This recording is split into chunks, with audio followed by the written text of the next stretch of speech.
Hello नमस्कार दोस्तों, welcome back my YouTube channel law with Roni. दोस्तों आप सभी का हमारे इस यूट्यूब चैनल पे स्वागत है। दोस्तों आज एक नए वीडियो के साथ फिर हम आपके सामने हैं, जो कि जूरिस्प्रूडेंस से मैं लेकर के आया हूं। और दोस्तों इसमें मैं स्पेसिफिकली बात करने वाला हूं हिस्टोरिकल स्कूल के वन लाइनर के बारे में। जितने भी हिस्टोरिकल स्कूल से रिलेटेड वन लाइनर हैं, जितने भी इसके प्रोपाउंडर हुए हैं, उन सभी चीज़ के बारे में आज हम इसी सेशन में बात करने वाले हैं। मैंने दोस्तों ऑलरेडी नेचुरल स्कूल के बारे में बात कर लिया है और साथ ही साथ एनालिटिकल स्कूल ऑफ जूरिस्प्रूडेंस के बारे में भी मैंने बात कर लिया। दोस्तों आज जो हमारा टर्म है वो है हिस्टोरिकल स्कूल के बारे में बात करने का। दोस्तों इससे पहले मैं आपको एक इन्फॉर्मेशन शेयर करना चाहता हूं। दोस्तों अभी इस वीडियो के अपडेट होने से पहले यूट्यूब चैनल पे हमारे, उसके पहले मैंने इंटरनेशनल ऑर्गेनाइजेशन का एक सेशन लिया था। आप उसको देख लेंगे तो आपका इंटरनेशनल ऑर्गेनाइजेशन से रिलेटेड कुछ भी जो भी 2-4 क्वेश्चन आएंगे आपके एग्जामिनेशन में, वो मैं समझता हूँ कि आपके लिए वो हेल्पफुल होगा। वही आ जाए ये तो कहना मुश्किल है, लेकिन वो आपके एग्जामिनेशन के लिए हेल्पफुल होगा। और दोस्तों एक इन्फॉर्मेशन और आपके साथ शेयर करना चाहता हूँ। ये अपना चैनल है तो इसका एडवर्टाइजमेंट भी मैं ही करूँगा, जाहिर सी बात है, आप लोग तो कर नहीं रहे हैं। प्लीज़ अगर हो सके तो इसको फॉरवर्ड करिए अपने दोस्तों तक, जिससे कि मेरा मेहनत भी सफल हो और आप लोगों की पढ़ाई भी कंटिन्यूटी बनी रहे। दोस्तों इसी के साथ मैं ये भी बताना चाहता हूँ, पॉलिटी का भी मैंने एक सेशन लिया है, जो कि आज सेशन नंबर 5 लिया है पॉलिटी में। उसमें मैंने सुप्रीम कोर्ट से रिलेटेड जितने भी क्वेश्चन बनते हैं, आर्टिकल बेस्ड, उसके सेक्शन बेस्ड और आर्टिकल बेस्ड और उसके साथ साथ केस लॉ बेस्ड, उन सभी चीज़ों को आज मैंने डील किया है। साथ साथ में मैंने राज्यसभा को भी उसमें ही डील किया है, लोकसभा को भी मैंने उसमें डील किया है। वो लगभग 1 घंटे का सेशन है। आप बस सेशन को वॉच कर लीजिए, आपका पॉलिटी का जो थोड़ा सा हेजिटेशन है वो थोड़ा सा कम हो जाएगा मेरे बताने की अपेक्षा। आप एक बार देखिएगा, अगर आपको अच्छा लगे तो आप उस पर जरूर कमेंट करिएगा। दोस्तों बिना देर किए हम इसको स्टार्ट करते हैं। ये है ऐतिहासिक विचारधारा का। ऐतिहासिक विचारधारा के बारे में आज हम पढ़ेंगे, मीन्स कि हिस्टोरिकल स्कूल के लॉ के बारे में आज हम पढ़ेंगे। ये भी पढ़ेंगे हम, वो ऑनलाइनर ही होगा, ठीक। इसके जो प्रमुख विचारक थे, जो हिस्टोरिकल स्कूल ऑफ जूरिस्प्रूडेंस के जो प्रमुख विचारक माने जाते हैं दोस्तों, ये सैविग्नी महोदय माने जाते हैं। इसलिए सैविग्नी माने जाते हैं क्योंकि यही प्रवर्तक हैं, यही हिस्टोरिकल स्कूल के प्रोपाउंडर हैं, इन्हीं को फादर कहा जाता है। मॉन्टेस्क्यू ये इंग्लिश विधि के फादर माने जाते हैं। एडमंड वर्क ये भी इंग्लैंड के थे।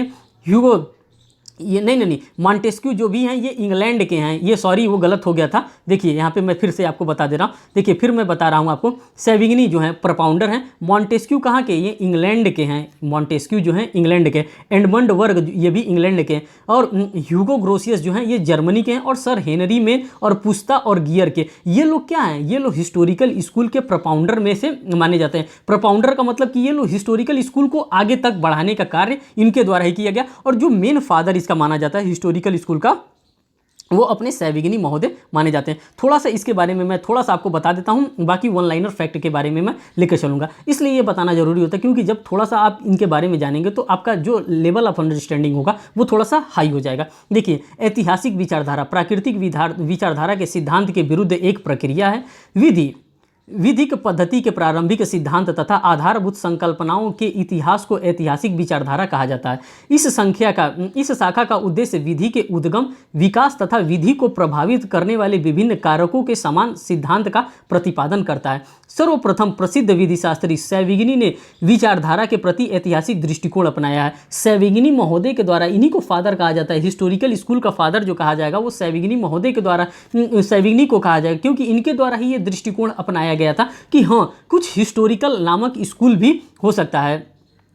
अपनाकर ऐतिहासिक विचारधारा का सृजन किया। इंग्लैंड के सर हेनरी मेन को ऐतिहासिक विचारधारा का संस्थापक माना जाता है। जो इंग्लैंड के सर हेनरी मेन हैं, इनको ऐतिहासिक विचारधारा का संस्थापक इनको माना जाता है, लेकिन जो प्रोपाउंडर माना जाता है वो उन्हीं को माना जाता है, सैविग्नी महोदय को, ठीक। ऐतिहासिक विचारधारा समाज की प्राचीन विधिक संस्थाओं पर अपना ध्यान केंद्रित करते हुए राज्य के प्रति विधि के संबंध को विशेष महत्व न देकर उन सामाजिक प्रथाओं को अधिक महत्व देती है जिनमें विधि का निर्माण हुआ। इस विचारधारा का विकास जर्मन में हुआ। ये जो विचारधारा था, जो ऐतिहासिक विचारधारा था, इसका जो विकास हुआ था वो जर्मन में हुआ था। अब देखिए यहाँ पे हिस्टोरिकल स्कूल के जो भी प्रोपाउंडर हैं, इनके नामों को मैं फिर से रिपीट कर रहा हूँ। ऐतिहासिक विचारधारा के प्रमुख विधि शास्त्री मॉन्टेस्क्यू हैं, सैविग्नी हैं और ह्यूगो ग्रोसियस हैं, हीगेल हैं, हेनरी मेन हैं, गियरके हैं, पुस्ता हैं, कोहलर हैं, हर्बर्ट स्पेंसर है, पोलक है, एडमंड वर्क हैं तथा विनोगो ड्राफ है। ये लोग हिस्टोरिकल स्कूल से रिलेटेड, अगर इन लोगों से रिलेटेड कोई क्वेश्चन बन रहा है,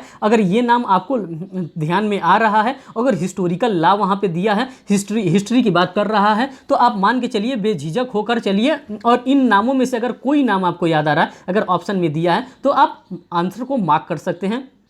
क्योंकि यही लोग हिस्टोरिकल लॉ में फॉल करते हैं। एक बार कहिए तो मैं आपको नाम फिर बता दे रहा हूँ। मॉन्टेस्क्यू हैं, सेविग्नी हैं, ह्यूगो ग्रोसियस हैं, हीगेल हैं, हेनरी मेन हैं, गियरके हैं, पुस्ता है, कोहलर है, हर्बर्ट स्पेंसर हैं, पोलक हैं, एडमंड वर्क तथा विनोगे ड्राफ हैं। यही लोगों के द्वारा मिलकर के हिस्टोरिकल स्कूल का निर्माण किया जाता है। एडमंड वर्क, अब इनके बारे में देख लीजिए। एडमंड वर्क ने सेविग्नी के पूर्व ऐतिहासिक दृष्टिकोण को अपनाया था। एडमंड वर्क जो हैं ये भी बहुत पुराने हैं। ये सेवेनी के पूर्व इन्होंने हिस्टोरिकल दृष्टिकोण को अपनाया था, लेकिन इन्होंने उतना रिकॉग्निशन नहीं पाया जितना सेविग्नी के द्वारा रिकॉग्निशन हिस्टोरिकल स्कूल को दिलवाया था। अब देखिए सेविग्नी तथा ऑस्टिन के विधि संबंधी विचारों की तुलना। अब सेविग्नी में और ऑस्टिन में किस प्रकार के विचारों की तुलना किस प्रकार से होता है। दोस्तों आजकल जो क्वेश्चन पूछने का ट्रेंड आ गया एग्जामिनेशन में, मैंने प्रीवियस ईयर पेपर सॉल्व कराया है अपने चैनल पर, तो मैंने वॉच किया है कि वहाँ पर रीजन और असर्शन बेस्ड क्वेश्चन आ रहा है, और उसके बाद से 5-4 ठो बुलेट दे दे रहा है, बुलेट पॉइंट दे दे रहा है, और इस बुलेट पॉइंट से भी क्वेश्चन बन रहा है कि अच्छा ये बात सही कहा है, ये बात सही कहा है, ये बात सही कहा, ये बात गलत कहा है। तो इस प्रकार से जब हम इस सभी चीज़ों को पढ़ के जाएंगे तभी हमको पता चलेगा कि हाँ किस प्रकार का तुलनात्मक अध्ययन जरूरी है हमारे एग्जामिनेशन के लिए। अब देखिए सेविग्नी तथा ऑस्टिन के विधि संबंधी विचारों की तुलना की जा रही है। दोनों ने ही प्राकृतिक विधि सिद्धांत का विरोध किया है। किसने?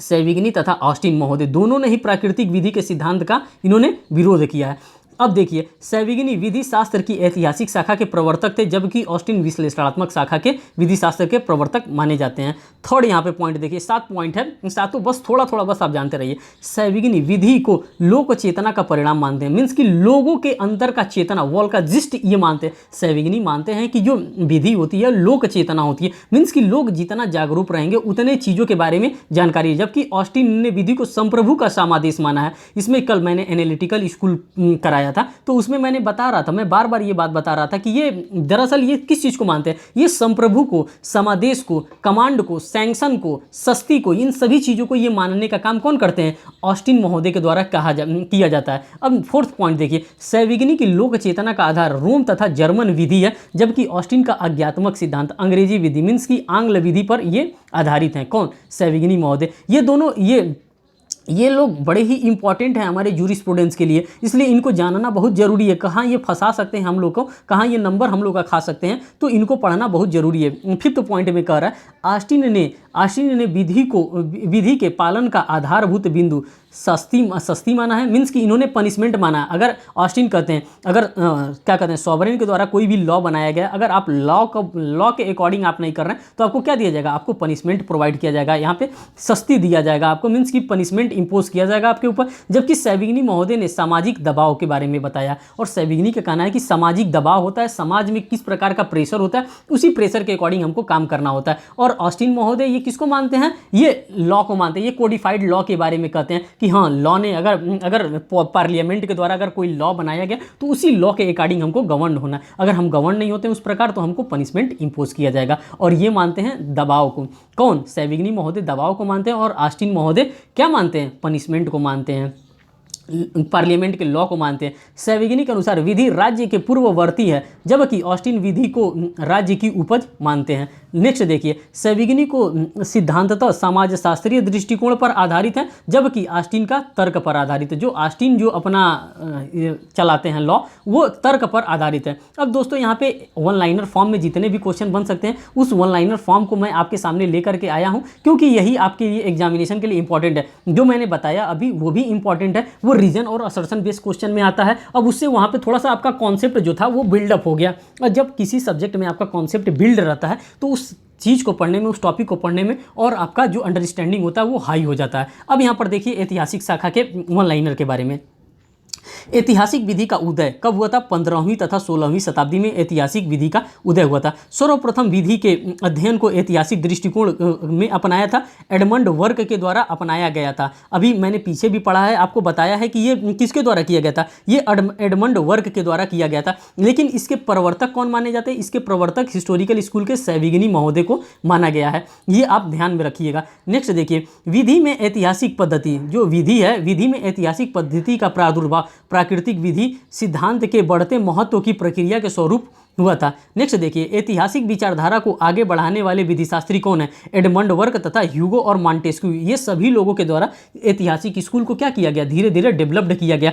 अभी जो मैंने शुरू में नाम आपको गिनाया था, जैसे सेविग्नी है, मॉन्टेस्क्यू हैं, एडमंड बर्क हैं, ह्यूगो ग्रोसियस हैं, सर हेनरी मेन है, पुस्ता हैं, गियरके हैं, ये लोग सभी हिस्टोरिकल स्कूल से बिलोंग करते हैं। और ये लोग भाई, मान लीजिए कि मैं अगर जिस कॉलेज में मैं पढ़ रहा हूँ, एक एग्जांपल देकर मैं बता, जिस कॉलेज में मैं पढ़ रहा हूँ उसी कॉलेज में हमारा कोई जूनियर पढ़ रहा है, उसी कॉलेज में हमारा कोई सीनियर पढ़ रहा है, तो क्या हम लोग एक ही कॉलेज में जिस प्रकार से थीसिस जमा होता है, जिस प्रकार से मूट कोर्ट फाइल जमा होती है, तो क्या हम उसी प्रकार से जमा करेंगे ना? हम किसी दूसरे स्कूल वाले को तो नहीं ना फॉलो करने जाएंगे। जो भाई जो हमारे स्कूल में हो रहा है, जो हम अपने स्कूल के बारे में हमेशा बड़ाई करेंगे, नहीं मेरा कॉलेज सबसे बेस्ट है, मेरा कॉलेज सबसे बेस्ट है। इसी तरह ये लोग हैं, ये लोग अपने स्कूल की बड़ाई करते हैं, अपने स्कूल के बारे में प्रचार प्रसार कर रहे हैं कि मेरा कॉलेज सबसे बढ़िया है, मेरा स्कूल जो है सबसे बढ़िया है। वही चीज़ें हैं ये लोग कर रहे हैं। परंपरा पर आधारित विधि के ऐतिहासिक विकास का समर्थन किया है। किसने समर्थन किया है? सेविग्नी ने। सेविग्नी कहते हैं परंपरा ही जो होती है सारी अच्छी चीज़ होती है।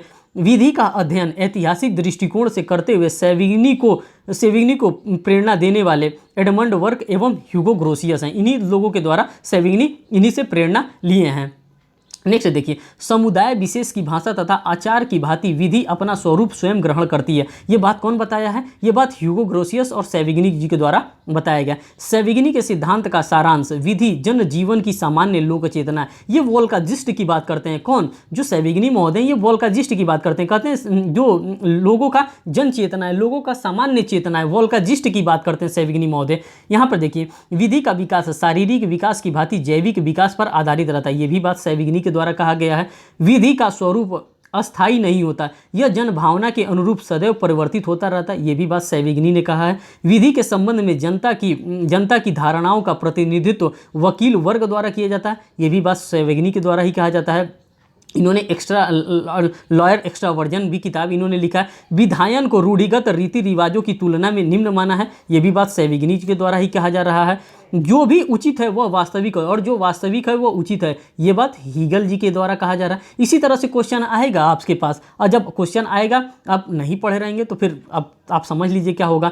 कांट के विधि दर्शन को आगे बढ़ाया है। किसने बढ़ाया? हीगल के द्वारा बढ़ाया गया। हीगल समर्थक थे किसके? जर्मन दार्शनिक विधि शास्त्र के हीगल समर्थक थे। विधि सदैव सापेक्ष होती है तथा उस पर उस सभ्यता का गहरा प्रभाव पड़ता है जिसमें वह विकसित हुई है। ये बात कोहलर महोदय के द्वारा कही गई है। नेक्स्ट देखिए, हीगल तथा हेनरी मेन की विधि संबंधी धारणाओं को नई दिशा दिखलाया है। किसने दिखलाया है? ये कोहलर के द्वारा ये नई दिशा दिखलाई गई है। देखिए यहाँ पे नेक्स्ट, कोहलर की विचारधारा ने आगे चलकर रूप ग्रहण कर लिया सामाजिक यांत्रिका, मीन्स की सोशल इंजीनियरिंग का इन्होंने रूप ग्रहण कर लिया। किसकी विचारधारा? जो कोहलर का विचारधारा था वो आगे चलकर सोशल इंजीनियरिंग बन गया। फिर साम्यानुभाषिक पद्धति के प्रमुख समर्थक कौन थे? हर्बर्ट स्पेंसर महोदय प्रमुख समर्थक माने जाते हैं। हर्बर्ट स्पेंसर के अनुसार समाज के 3 मूलभूत नियम हैं: बल की शाश्वतता, पदार्थ की अन्यसता एवं गति की निरंतरता। यही 3 आवश्यक तत्व बताया गया है। इंग्लिश विधि के ऐतिहासिक विकास में उल्लेखनीय नाम किसका है? सर हेनरी मेन का है। इंग्लिश विधि में देखिए, इंग्लिश विधि में ऐतिहासिक विकास की उल्लेखनीयता का नाम किसका है? सर हेनरी मेन का नाम है। सर हेनरी मेन अच्छे ज्ञाता थे इंग्लिश के, रोम के तथा हिंदी विधि के। ये बात कई बार एग्जामिनेशन में पूछा जा रहा है कि हेनरी मेन अच्छे किस चीज़ के ज्ञाता थे, तो वो इंग्लिश के थे, रोम के थे और हिंदू विधि के थे। नेक्स्ट देखिए, विभिन्न देशों की विधियां प्रणाली की तुलनात्मक अध्ययन करने का निष्कर्ष निकाला है। किसने निकाला? ये हेनरी मेन के द्वारा निकाला गया। मेन ने प्रथा को माना है विधि के समान माना है। जो प्रथा होता है वो विधि के समान होता है। ये बात किसने माना? ये हेनरी मेन के द्वारा ये बात मानी गई है। स्त्रियों का अपना कोई स्वतंत्र अस्तित्व नहीं होता है तथा वे कुटुंब के मुखिया के पूर्ण अधीन होती है। ये बात मेन के द्वारा कहा गया है। जो जूरिस्ट मेन थे उन्हीं के द्वारा कहा गया है। मेन ने प्रशंसा की है, मनु संहिता की मेन के द्वारा प्रशंसा की गई है। जो हमारे देश में इंडिया में जो मनु संहिता बना था, उस मनु संहिता का प्रशंसा किसके द्वारा किया गया था? तो हेनरी मेन के द्वारा। यहाँ पे मेन मैं कह रहा हूँ तो इनका पूरा नाम है हेनरी मेन। हेनरी मेन के द्वारा प्रशंसा किया गया था। मानव संगठन की अपनी विचारधारा का केंद्र बिंदु बनाया है। किसने बनाया है? गियरके महोदय ने बनाया है। गियरके प्रतिनिधि माने जाते हैं ऐतिहासिक और समाजशास्त्री विचारधारा दोनों के ये प्रतिनिधि माने जाते हैं। कौन माना जाता है? गियरके महोदय जो हैं वो ऐतिहासिक और समाजशास्त्री विचारधारा के दोनों विचारधारा के ये प्रवर्तक माने जाते हैं। ठीक, अब आगे देखिए, गियरके को समाजशास्त्री विचारधारा की श्रेणी में रखा जाता है। जो गियरके महोदय हैं इन्हें समाजशास्त्री विचारधारा की श्रेणी में रखा जा सकता है। उनके विचारों में समूहवाद की झलक के कारण, जो इनका विचार है इसमें समूह के बारे में ये बात करते हैं। मीन्स कि सोशल में क्या होता है, मनुष्य एक सामाजिक प्राणी है, उसे समाज में रहना चाहिए, उसे समाज में रह करके अपने क्रियाकलापों को करना चाहिए। तो ये जो ये अपना डेफिनेशन देते हैं, इसमें क्या देखा जाता है, इसमें समूहवाद मीन्स कि समाजवाद की झलक पाई जाती है। इसीलिए गियरके को समाजवादी विचारधारा का श्रेणी में रखा जाता है। अब देखिए यहाँ पे जातिवादी विधि का उद्भव हुआ हिटलर कालीन जर्मन में। इसने ही जातिवादी के बारे में बताया कि हाँ ये जाति है, ये जाति है। जातिवादी विचारकों ने सहारा लिया, किसका लिया, हीगल तथा ड्यूगिट के विचारों का जातिवादी लोगों ने सहारा लिया। अंतर्राष्ट्रीय विधि को वास्तविक विधि के रूप में स्वीकार किया। किसने स्वीकार किया, तो ये अंतर्राष्ट्रीय विधि को वास्तविक विधि के रूप में पोलक के द्वारा स्वीकार किया गया है। दोस्तों आप ध्यान में रखे रहिएगा। अब देखिए विधि के तुलनात्मक पद्धति को विकसित करने का श्रेय है किसको है, ऐतिहासिक विचारधारा के विचारकों को समाजशास्त्रीय शाखा में इन्हीं लोगों को इसको आगे बढ़ाने का श्रेय जाता है। अब देखिए समाजशास्त्रीय विचारधारा के जन्मदाता इहरिंग महोदय को माना जाता है। समाजशास्त्रीय विचारधारा का बीजारोपण हुआ था जर्मी बेंथम के विचार शैली से, ये इनका उद्भव हुआ था। नेक्स्ट देखिए समाजशास्त्रीय शाखा का उपनाम क्रियाशील विधि है। जो समाजशास्त्रीय शाखा है इसका नाम क्रियाशील विधि रखा गया। समाजशास्त्रीय विचारधारा के समर्थक में कौन कौन आते हैं, जो समाजशास्त्रीय विचारधारा के बेंथम आते हैं, कांट आते हैं, इहरिंग आते हैं, ड्यूगिट आते हैं, इहरलिच आते हैं, रास्को पाउंड आते हैं, और भी लोगों का नाम है। लेकिन जितने लोगों का नाम दिया है इन लोगों के नाम को आपको लर्न करके रखना पड़ेगा, क्योंकि इनका नाम ही है जो हमें एग्जामिनेशन में नंबर दिलाएगा। अगर नाम हमको लर्न रहेगा तो ये नंबर दे के जाएंगे, नाम नहीं नंबर याद रहेगा तो ये हमारा नंबर ले करके जाएंगे। रास्को पाउंड ने समाजशास्त्रीय विचारधारा को कहा है सामाजिक यांत्रिकी कहा है, मीन्स की सोशल इंजीनियरिंग का रूप दिया। समाजशास्त्रीय विचारधारा के अंतर्गत मुख्य जोर दिया गया विधि के क्रियात्मक स्वरूप की विवेचना पर मुख्य जोर दिया गया। अब नेक्स्ट देखिए समाजशास्त्रीय विधि के उद्भव का कारण विधि के प्रति अधिक व्यवहारिक दृष्टिकोण का अपनाया जाना है, इसीलिए इसको कहा गया। समाजशास्त्रीय विचारधारा ने सबसे अधिक जोर दिया है सामाजिक पहलू पर। भाई समाज की बात कर रहा है, समाजशास्त्री है तो समाज पर ही तो जोर देगा। नेक्स्ट देखिए विज्ञान के रूप में समाजशास्त्रीय अध्ययन को परिभाषित करने वाला प्रथम व्यक्ति कौन था, तो प्रथम व्यक्ति जो था वो अगस्ट कामटे महोदय थे।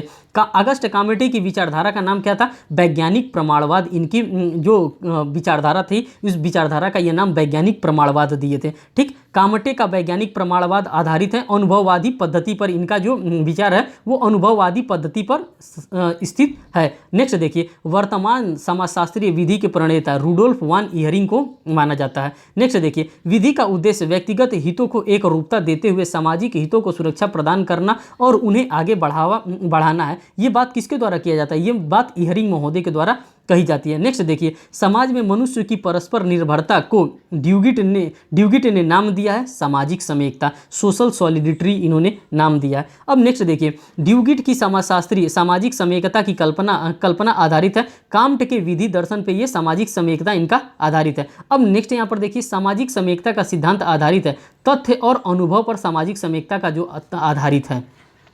नेक्स्ट देखिए यहाँ पे मानव अधिकारों को मान्यता प्रदान नहीं करता है। जो मानव होता है अधिकारों को मान्यता प्रदान नहीं करता है। कहाँ नहीं करता है, सामाजिक समेकता के सिद्धांत के अंतर्गत यहाँ पे मान्यता नहीं प्रदान करता है। नेक्स्ट देखिए मनुष्य केवल एक ही अधिकार धारण करता है, वो अधिकार है अपने वास्तविक कर्तव्य का निरंतर पालन करने का अधिकार। और ये बात किसके द्वारा कहा जाता है, ये बात ड्यूगिट महोदय के द्वारा कही जाती है। विधि सामाजिक रीतियों का अनुसरण करती है, ये भी बात इहरलिच महोदय के द्वारा कही जा रही है। देखिए नेक्स्ट विधि के विकास का केंद्र बिंदु विधायन या न्यायालयीय निर्णय न होकर स्वयं समाज है, ये बात इहरलिच महोदय के द्वारा कही जा रही है। इहरलिच की विचारधारा को इहरलिच की विचारधारा का केंद्र बिंदु क्या है, जीती जागती विधि है। जो जीती जागती विधि है यही इनकी केंद्र बिंदु मानी जाती है। इहरलिच की विचार पद्धति का दोष राज्य को गौण स्थान प्रदान करता है। जो गौण स्थान प्रदान करता है मीन्स की मुख्य स्थान प्रदान करता है। यहाँ पर देखिए रूढ़ी को विधि का स्रोत मानकर उनका एक प्रकार माना जाता है। इहरलिच ने इसको एक प्रकार माना है। नेक्स्ट यहाँ पर देखिए रास्को पाउंड का विधिक दर्शन आधारित है। दोस्तों किस पे आधारित है, तो ये हित की बात करते हैं, अधिक से अधिक लोगों को फायदा पहुंचाने की बात करते हैं। कौन, रास्को पाउंड विधिक दर्शन जो इनका है वो अधिक से अधिक लोगों को हित पहुंचाने की बात करते हैं। नेक्स्ट देखिए पाउंड के विधिक दर्शन को एक व्यवहारिक समन्वय पद्धति निरूपित किया है, ये एलन महोदय के द्वारा किया गया है। पाउंड के अनुसार विधि का प्रधान कार्य क्या होता है, सभ्यता को आगे विकसित करने का कार्य इनका है। किसका है, पाउंड महोदय का मानना था सभ्यता को आगे विकसित किस प्रकार से किया जाए। नेक्स्ट देखिए, इहरिंग के विचारों के आधार पर विधि शास्त्र के कार्यक्रम को क्रियात्मक रूप दिया गया है। किसके द्वारा दोस्तों दिया गया? तो ये रास्को पाउंड महोदय के द्वारा दिया गया। नेक्स्ट देखिए, पाउंड ने समस्त मानव हित को 3 श्रेणियों में विभाजित किया है, व्यक्तिगत हित, लोकहित और सामाजिक हित। ये 3 हितों में इन्होंने बांटा है। किसने बांटा है? पाउंड। ये क्या कहते हैं? पाउंड का मानना है कि जितना ज़्यादा से ज़्यादा हम लोगों को फायदा पहुंचा सके, लोगों को सुख पहुंचा सके। ये व्यक्तिगत हित के बारे में बात करते हैं, ये सामाजिक हित के बारे में बात करते हैं, ये लोक हित के बारे में बात करते हैं। ये पाउंड महोदय का ये मानना था। विधि का दूसरा कार्य उन तत्वों की खोज करना है सभ्यता को विकसित करने के लिए। इनके द्वारा पुस्तक लिखी गई थी। पुस्तक इंट्रोडक्शन टू अमेरिकन लॉ के लेखक कौन है? तो ये पुस्तक के लेखक डीन रास्को पाउंड जी हैं। पुस्तक इंट्रोडक्शन टू अमेरिकन लेखक के जो प्रवर्तक हैं, जिन्होंने किताब को लिखा, ये हैं डीन रास्को पाउंड के द्वारा ये किताब लिखा गया। अब देखिए, ऐतिहासिक विचारधारा के बारे में कुछ यहाँ पे चीज़ें हैं जो मैं वन लाइनर फैक्ट में ही आपको बता दे रहा हूँ। विधि शास्त्र की 2 विचारधाराएं स्कूल से, जिनमें एक सामान्य लक्षण है किंतु अन्य सभी बातों में वे एक दूसरे से भिन्न हैं। ये किसने कहा है? ये विश्लेषणात्मकवादी विचारधारा तथा ऐतिहासिक विचारधारा में ये बातें बताई गई हैं। अब आप देख सकते हैं इस क्वेश्चन का वेटेज, ये कहाँ कहाँ क्वेश्चन पूछा जा रहा है। नेक्स्ट देखिए, विधि शास्त्र के ऐतिहासिक विचारधारा तथ्य की प्रकृति थी। किस प्रकार के तथ्य की प्रकृति थी? तो ये कल्पना, एक्सपेक्टिकुलेशन के बारे में, एक्सपेक्टिकुलेशन के ये विरुद्ध थी। जो विधि शास्त्र की जो ऐतिहासिक शाखा, भाई इतिहास शाखा है तो वो हिस्ट्री को ही देखेगा। कहीं भी कुछ भी करना है तो वो पहले हिस्ट्री खोजेगा कि हाँ पहले ये होता था कि नहीं होता था। अगर होता था तो अच्छी बात है, नहीं होता था तो ये हिस्ट्री में नहीं है। तो इसके ये क्या थे? इसके लिए ये समर्थक करते थे, लेकिन ये जो है प्रक्रिया स्पेक्टिकुलेशन, इसके ये विरोधी थे। ऐतिहासिक विचारधारा इन विचारों से जुड़ी है कि विधि पाई जाती है, बनाई नहीं जाती है, स्वयं विद्यमान होती है। इनका मानना था ऐतिहासिक विचारधारा वालों का कि विधि जो होती है उसको पाई जाती है, उसको बनाने का आप कोशिश ना करिए। विधि पहले से ही विद्यमान है, आप काम कर रहे हैं, आप देख रहे हैं, आपको पता चल जाएगा कि हाँ ये किस प्रकार का विधि है। विधि पहले ही से विद्यमान रहती है। ठीक, बात करते हैं नेक्स्ट। विधि अंततः शांतिपूर्ण कार्य आंतरिक ताकतों की उपज है। ये किसने कहा है? ये ऐतिहासिक विचार शाखा के द्वारा ये बात कही गई है। नेक्स्ट यहाँ पर देखिए, नेक्स्ट में क्या कर रहा है? विधि का राष्ट्र के साथ जन्म होता है, यह उसी के साथ बढ़ती है और उसके विघटन पर समाप्त हो जाती है। यह उसकी एक विशेषता है। ये ऐतिहासिक विचारधारा के द्वारा कहा जाता है। और ये आपको क्वेश्चन देखने को अक्सर मिलता है, कई तो मैंने प्रीवियस ईयर सॉल्व किया, उसमें इस प्रकार के क्वेश्चन मिले। ये सभी दोस्तों कोटेशन है और कोटेशन को लर्न करना आपका जिम्मेदारी होता है। देखिए, विधि लोक व्यक्ति के विकास के साथ विकसित होती है, लोग उसकी शक्ति के साथ संपन्न होते हैं और अंत में राष्ट्र जब अपनी राष्ट्रीयता खो देती है तो वो भी समाप्त हो जाती है। ये किसके द्वारा कहा गया? ये ऐतिहासिक विचारधारा के द्वारा कही गई है। इस प्रकार का अगर कहीं भी कॉन्सेप्ट आ रहा है तो आप आंख बंद करके हिस्टोरिकल लॉ लगा सकते हैं। नेक्स्ट देखिए, विधि शास्त्र की ऐतिहासिक शाखा स्कूल के प्रवर्तक माने जाते हैं, विधिक दार्शनिक माने जाते हैं। और विधिक दार्शनिक कौन है? फ्रेडरिक वान सेविग्नी महोदय हैं, इन्हीं को माना जाता है। आप क्वेश्चन का वेटेज को देखिए, कितने जगह पे ये क्वेश्चन बार बार ये इस प्रकार के इलस्ट्रेशन दे करके पूछे जा रहे हैं। सर हेनरी मैन ऐतिहासिक विचारधारा का डार्विनियन कहा जाता है। जो सर हेनरी मैन है वो ऐतिहासिक विचारधारा के डार्विनियन उनको कहा जाता है। देखिए नेक्स्ट, विधि शास्त्र में विधि के राष्ट्र चरित्र को स्थापित किया गया। ये बात सेविग्नी महोदय के द्वारा कही गई है। सेविग्नी का सिद्धांत रोम विधि पर आधारित है। डेफिनेटली सही है। इस प्रकार से भी क्वेश्चन पूछा जा सकता है, किस पे आधारित है? रोम विधि पर आधारित है। सेविग्नी ने कहा था कि विधि कुछ और नहीं अपितु जनसाधारण की लोक चेतना है। इन्होंने वोल्काजिस्ट की बात की थी। देखिए, लोक चेतना वोल्काजिस्ट के सिद्धांत का प्रतिपादन सेविग्नी महोदय ही हैं। सेविग्नी ने विधि को जीवन की सामान्य लोक चेतना वोल्काजिस्ट कहा था, इसलिए उनके विचारों को लोक चेतना का सिद्धांत थ्योरी ऑफ वोल्काजिस्ट की संज्ञा दी गई थी। अब ये भी आपको लर्न करके रखना है, वोल्काजिस्ट की संज्ञा किसके द्वारा दी गई थी? तो सेविग्नी महोदय के द्वारा दी गई थी। विधि का स्रोत लोक चेतना, ये भी बात सेविग्नी महोदय के द्वारा ही कहा जाता है। लोक चेतना सिद्धांत के जनक सेविग्नी है। मीन्स की डिफरेंट टाइप से क्वेश्चन बनाया जा सकता है। उसी डिफरेंट टाइप से क्वेश्चन जितने भी बन रहे हैं उन सभी को मैं लेकर के आपके सामने आया हूँ। The system of modern Roman law के पुस्तक के लेखक कौन है? तो ये भी सेविग्नी महोदय। यहाँ पे देखिए एक नया कॉन्सेप्ट मिल गया, the system of modern Roman law. ये रोम से ही गवर्न होते हैं, इसीलिए ये the system of modern Roman law के पुस्तक के लेखक कौन है? ये सेविग्नी महोदय हैं। विधि का जातीयवादी सिद्धांत ऐतिहासिक शाखा से जुड़ा हुआ है। तो ये इसी प्रकार से ये बात करते हैं। सर हेनरी मैन ऐतिहासिक विचारधारा से संबंधित है। जो सर हेनरी मैन है वो भी ऐतिहासिक विचारधारा से ही संबंधित है। यहाँ पर देखिए, हेनरी मैन, सेविग्नी, पुछता, हीगल ऐतिहासिक शाखा से जुड़े हैं, जबकि ऑगस्ट काम्टे इहर्लिच समाजशास्त्री शाखा से से जुड़ा है। ये लोग समाजशास्त्रीय शाखा से जुड़े हैं, और जो ऊपर मैंने बताया वो ऐतिहासिक शाखा से जुड़े हैं। बेंथम विश्लेषणात्मक विचारधारा से संबंधित, जो बेंथम महोदय हैं वो विश्लेषणात्मक शाखा से संबंधित है। यहाँ पे नेक्स्ट देखिए, सर हेनरी मेन द्वारा सर्वप्रथम विधि के तुलनात्मक अध्ययन को प्रस्तुत किया गया था। जो सर हेनरी मेन है, इन्हीं के द्वारा तुलनात्मक अध्ययन को प्रस्तुत किया गया था। यहाँ पर नेक्स्ट देखिए, सर हेनरी मेन के अनुसार प्रगतिशील विकासशील समाज अब तक का संचलन हैसियत परिस्थिति से संविदा की ओर गतिमान है। ये कौन बात कहा है? ये सर हेनरी मेन के द्वारा कहा गया। प्रगतिशील समाज, अब समाज जो हमारा हो गया किस प्रकार का हो गया? ये प्रगतिशील हो गया, ये डेवलप कर गया। तो अब इस प्रकार से इन्होंने ये बात कहा था। अब सही सुमेलित करने के लिए भी कभी कभी क्वेश्चन में आ जाता है, विधि का स्रोत लोक चेतना सैविनी के द्वारा दिया गया था। न तो लोक और न ही राज्य अकेले विधि का स्रोत है, ये बात पूछता के द्वारा कहा गया। प्रगतिशील समाज हैसियत से संविदा की ओर बढ़ रहा है, सर हेनरी मेन के द्वारा कहा गया। फोर्थ, राज्य की कृतियों का अल्पीकरण का सिद्धांत ड्यूगिट महोदय के द्वारा कहा जाता है। इस प्रकार से भी अब क्वेश्चन बन रहा है, इसीलिए इस प्रकार से क्वेश्चन जो था मैं आपके लिए लेकर के आया हूं।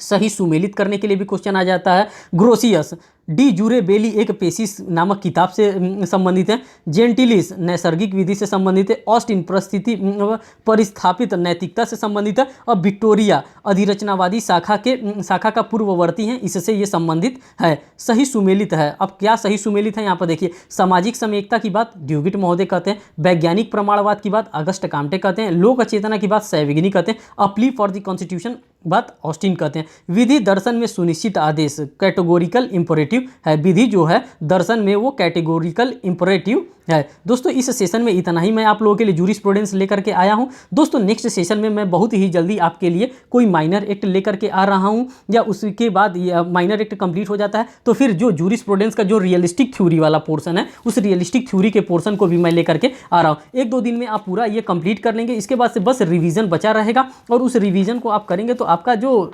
एग्जामिनेशन में जो लेवल रहेगा वो और भी अच्छा रहेगा। और इसके साथ साथ अभी हमको सोशियोलॉजिकल स्कूल ऑफ जूरिस्प्रूडेंस को भी देखना है। 2 स्कूल को मैं और आपके सामने लेकर के आ रहा हूं। दोस्तों वीडियो आपको कैसा लगा आप जरूर हमको कमेंट बॉक्स में कमेंट करके बताएं, और अगर आपको अच्छा लगता है तो आप अपने दोस्तों के साथ शेयर जरूर करें। थैंक यू दोस्तों।